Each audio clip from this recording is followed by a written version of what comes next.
Okay, Act 3 of Othello. This is when things start to go down really good. So the act starts with in scene 1 with just kind of some comedic relief between an exchange between a musician and a clown. So basically, Cassio hires some musicians to make Othello feel better, and this clown comes out from assumedly Othello, and he's like, "Hey, turn that music off." And with this, Othello or Cassio asks the clown if he can get a conversation with Desdemona. That's all that happens in scene 1. In scene 2, um, all it is Othello. It's like one page, and it's Othello requesting that letters of gratitude basically be sent back to Venice. And that was it. Say, hey, we won. The Turks are done. Thank you guys for how good you are. That was about it. And then scene 3 is where everything goes down. It's really long. So Cassio talks with Desdemona, but leaves when Othello comes. So Cassio gets his chat that he asked for in scene 1 with Desdemona, and Amelia was there too.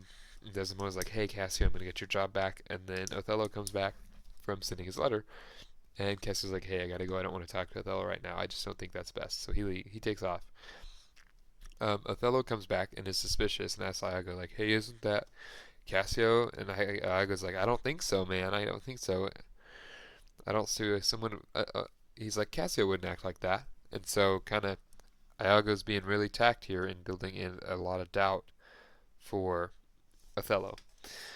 And so then Othello, and so after that, Iago starts to talk to Othello and is like, hey, maybe something is going down um,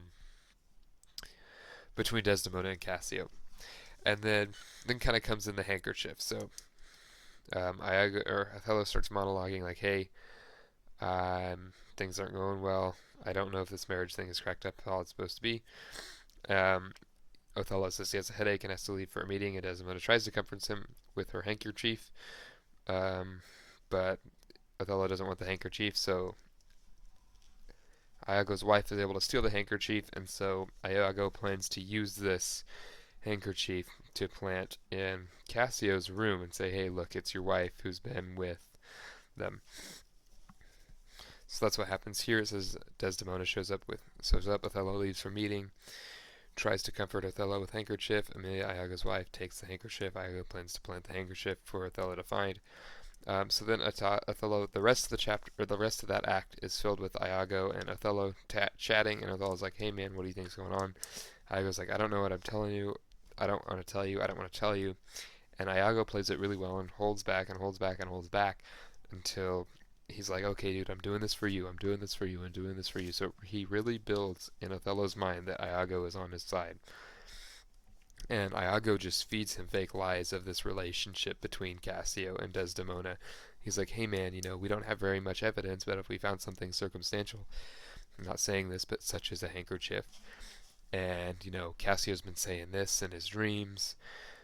And so Othello really quickly at the end of the thing, he's like ready to kill Desdemona. Like, hey, you know what? She's against me now. If she's with this Cassio guy, she's not with me anymore. He calls Iago his lieutenant, and it kind of reminded me, if you guys, this is a side note. That's basically all that happened in Act 3, but a side note. It's kind of like Burn Notice, how Michael Weston in Burn Notice will take the situation and totally just confuse and pull strings in many different ways to get what he wants done. So very similar to that, Iago pulls string and plants lies to get people to think what he wants them to think. So that's Act 3 of Othello.